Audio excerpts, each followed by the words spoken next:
selamat bertemu dalam acara KKR Kumpulan Kebangunan Rohani Anjuran Wilayah 10. Saya Helen Misim selaku pemimpin acara malam ini. Program KKR ini berlangsung 7 malam bermula pada 12 hingga 18 Desember 2020. Pada malam pertama ini, petugas-petugas yang mengambil bahagian adalah pelayanan wanita dari gereja Sebandil. Doa pembuka akan dilayangkan oleh Marta Asin, lagu istimewa disampaikan oleh Suzana dan Cheryl, manakala kesehatan pula akan disampaikan oleh Eve Child, pengkhotbah akan diambil oleh Puan Helena, manakala doa penutup pula akan dilayangkan oleh Puan Inawati. Semoga kita diberkati dan dapat dikuatkan pada malam ini dan malam seterusnya. Selamat bersama dengan kami. Tuhan memberkati. Bapa kami dalam kerajaan sorga, terima kasih karena Engkau bersama dengan kami, melindungi kami. Terima kasih atas masa yang Engkau berikan kepada kami mengadakan KKR ini. Dan kami terima kasih karena Engkau senantiasa mengasihi kami, mengampuni kelemahan kami. Terima kasih Bapa karena Engkau menyertai pembicara kami, supaya beliau dapat menyampaikan pelajaran mengikut dengan kehendak-Mu. Dan begitu juga dengan kami, terima kasih karena Engkau memberikan kami pengertian tentang pelajaran yang kami dengar. Dan kami percaya Engkau campur tangan dalam acara kami ini. Sebab semuanya ini Bapa kami serahkan dalam nama Yesus yang telah menjadi juru selamat kami. Amin. Shalom, salam damai dan salam sehat buat kita semua. Saya harap kita semua dalam keadaan yang baik. Dalam ruangan dan kesempatan ini, saya ingin mengungsikan tentang satu info kesehatan mengenai kesehatan mental suri rumah dan pandemi COVID-19. Semasa pandemi COVID-19, isu kesehatan mental mendapat perhatian utama, terutamanya di golongan wanita, karena wanita lebih sering dikaitkan dengan isu ini berbanding lelaki. Kajian Kesehatan dan Morbidity Kebangsaan 2019 oleh Kementerian Kesehatan Malaysia merekodkan bahwa 2.6% wanita menghadapi masalah kemurungan berbanding lelaki, yaitu 2.0%. Menurut ahli psikologi, faktor besar yang mengganggu kesehatan mental seorang wanita adalah hubungan dengan orang yang tersayang, seperti suami, ibu bapa, anak-anak, dan lain-lain. Semasa pandemi COVID-19 ini juga, satu kajian telah dibuat di kalangan 60.000 wanita yang berumur 18 tahun sehingga 64 tahun. Kajian ini terbagi kepada 3 kategori, yaitu suri rumah yang mempunyai anak bawah 18 tahun, ibu bekerja yang mempunyai anak bawah 18 tahun, dan juga ibu bekerja tiada anak bawah 18 tahun. Dan daripada 3 kategori ini didapati bahwa kategori wanita yang paling murung ialah suri rumah yang mempunyai anak bawah 18 tahun. Keadaan ini berlaku sehingga seseorang itu menjadi burnout. Burnout adalah tekanan melakukan rutin kerja rumah yang banyak dan berulang-ulang, cepat penat dan rasa berat, tiada gaji dan hilang motivasi serta tiada pencapaian produktif. Selain daripada itu, faktor penyebab lain adalah cara suami melayan mereka, yaitu dengan tiadanya kata-kata penghargaan, tiada penglibatan suami dalam mengurus keluarga, dan juga tiada penglibatan bersama dalam kebaktian keluarga. Gejala ini lebih kerap terjadi kepada suri rumah kerana ia berpunca daripada kegagalan mengatasi tekanan dengan baik. Selain faktor burnout, pengaruh media sosial juga turut menyumbang kepada punca suri rumah mengalami tekanan. Cabaran suri rumah hari ini ialah mengawal diri daripada dibentuk media sosial. Suri rumah hari ini lebih banyak menghabiskan masa mereka di media sosial untuk menghilangkan rasa bosan. Kadang-kadang, mereka tidak sedar apa yang mereka lihat dalam media sosial itu mempengaruhi cara mereka berfikir, bertindak, dan cara mereka melayan perasaan. Lama-kelamaan, mereka akan merungut, merasa tidak cukup, dan akan merasa tidak bersyukur. Semua faktor ini sebenarnya sudah lama dialami suri rumah. Ditambah lagi dengan situasi COVID-19 yang tidak menentu, ini menambah lagi tekanan kepada golongan suri rumah. Namun, pandemi COVID-19 ini sebenarnya boleh memberi kesan positif kepada suri rumah sekiranya kedua-dua pasangan suami dan istri saling bekerja sama dalam mengurus rumah tangga. Mengikut kajian yang dibuat, 75% suri rumah adalah lebih gembira dengan keberadaan suami di rumah dan kerja rumah dapat dibahagikan bersama. Dengan itu, terdapat beberapa teknik merendahkan tekanan yang saya akan kongsikan kepada kamu semua. Teknik ini adalah satu cara untuk merendahkan tekanan dengan cara yang paling praktikal, murah, dan terbukti boleh membantu secara saintifik. Dan cara-cara dia ialah: 1. Teknik pernafasan mendalam atau lebih dikenali sebagai deep breath technique. Caranya sangatlah mudah, yaitu kita hanya perlu duduk dalam keadaan yang selesa, tarik nafas perlahan-lahan melalui hidung, tahan nafas untuk beberapa saat, pejam mata, dan hembuskan nafas melalui mulut secara perlahan-lahan. Teknik ini sangat bagus jika kita ulangi sebanyak 4 hingga 7 kali sehingga kita merasa tenang dan rileks. Teknik seterusnya ialah komunikasi yang baik dengan pasangan.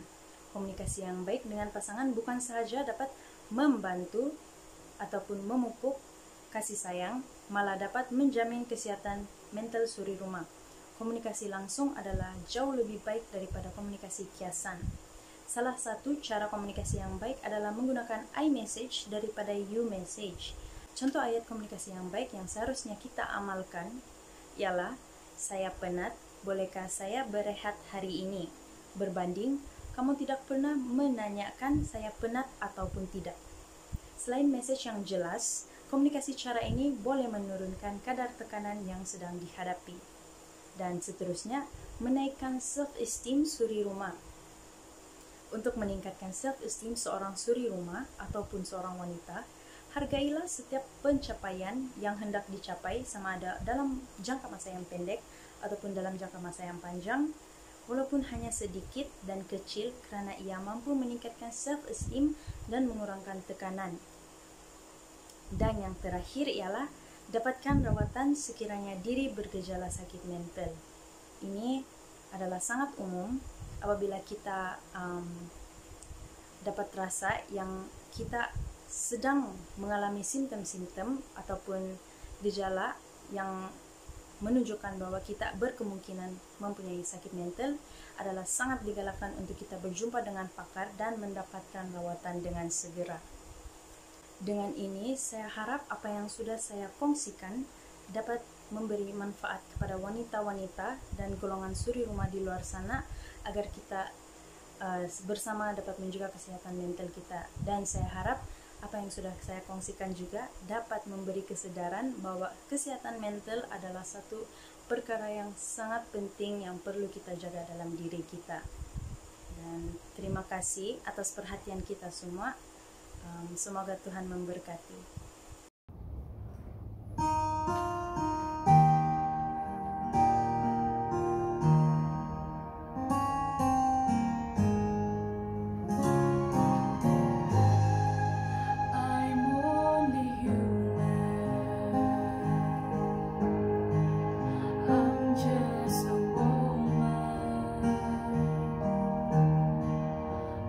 We believe in what I could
Shalom, selamat malam dan selamat bertemu di ruangan Maya ini di dalam acara KKR Pelayanan Wanita Wilayah 10.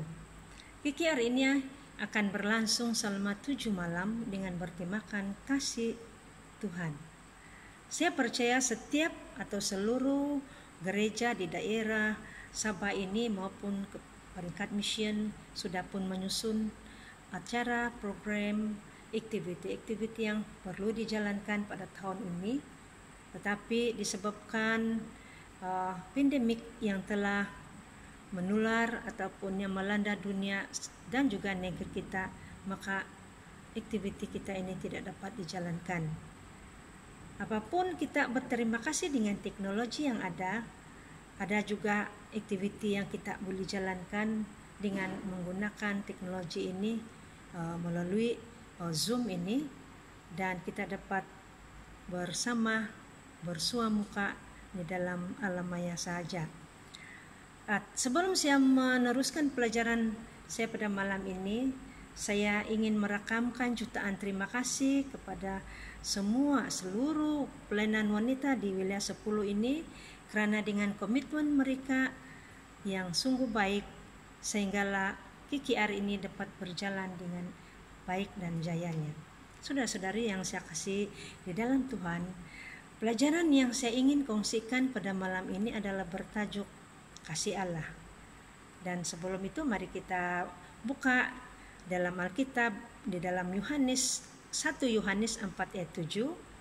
Mari kita baca bersama-sama.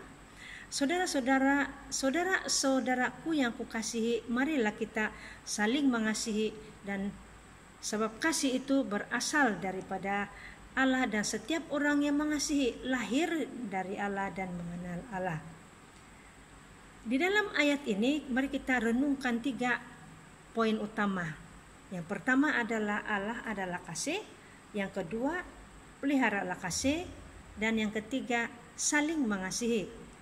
Poin yang pertama ini mari kita coba belajar sedikit. Saya ingin kongsikan di sini di mana firman Tuhan dengan tajuk kecil dalam Alkitab ini, di mana Allah adalah kasih, menandakan bahwa kasih merupakan salah satu tabiat Allah dalam bentuk tindakannya kepada kita umat manusia.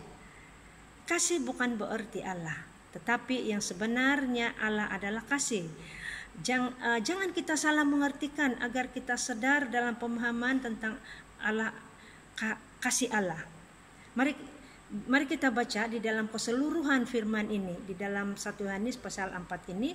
Yohanes menjelaskan tentang bagaimana Tuhan menunjukkan puncak penyertaan dan wujudnya Allah kepada kita dan umat manusia.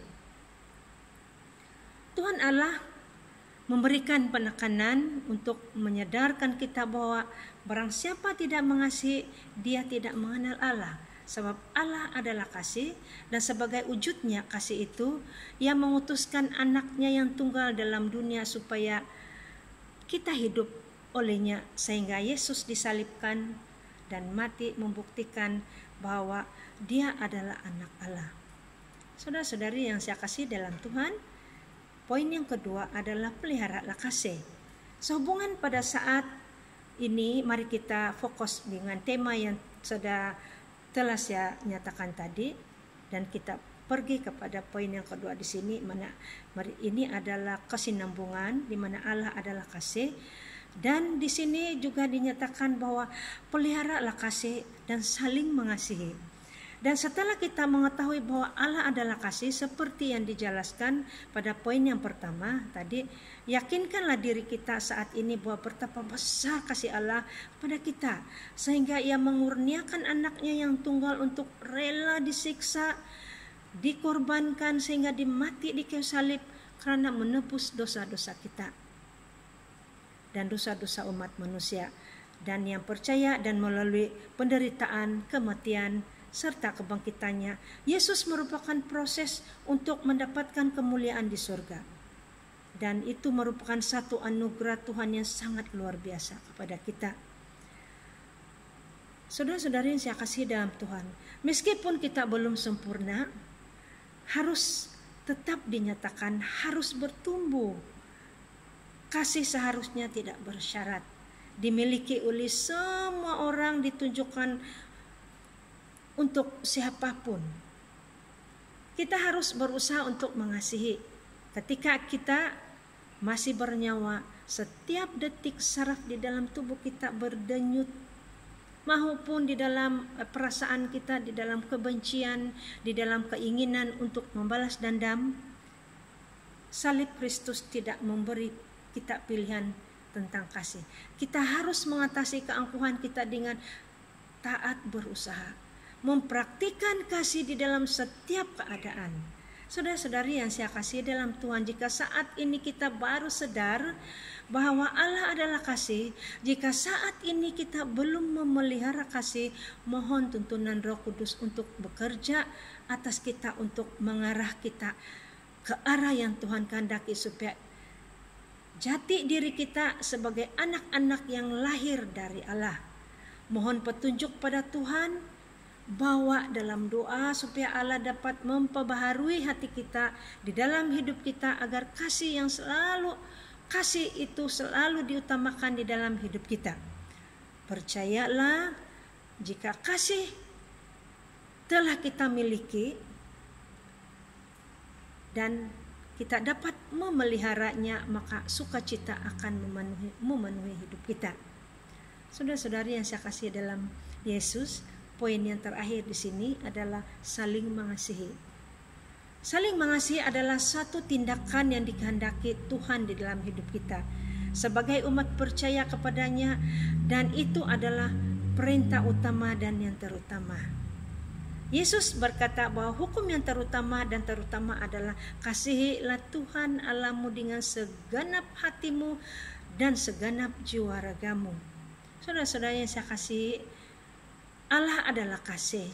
Peliharalah kasih dan saling mengasihi, supaya kebahagiaan adalah bagian kita dan menjadi anak-anak terang karena mengikuti Yesus. Semoga melalui perkongsian firman Tuhan ini pada malam ini, mudah-mudahan akan memberikan penyegaran baru bagi setiap kita yang percaya kepada Yesus melalui kasih-Nya yang sangat luar biasa kepada kita. Semoga Tuhan memberkati. Selamat malam. Mari kita tunduk kepala dan saya pimpin di dalam doa. Bapa kami yang berada di dalam kerajaan sorga, kami amat bersyukur ya Tuhan, karena sebentar tadi kami sudah belajar firman-Mu, dan biarlah apa yang kami pelajari sebentar tadi kami dapat aplikasikan dalam kehidupan kami, agar kami dapat menjadi alat untuk menyebarkan kasih-Mu kepada orang di sekeliling kami yang belum mengenal Engkau. Terima kasih juga ya Tuhan, karena Engkau juga memberkati acara kami, dan juga memberkati para wanita dan keluarga masing-masing di Wela 10 ini khasnya. Terima kasih Tuhan, karena Engkau sudah mendengar dan menjawab doa-doa kami. Semua ini kami serahkan di dalam nama Yesus yang sudah menjadi juru selamat kami. Amin.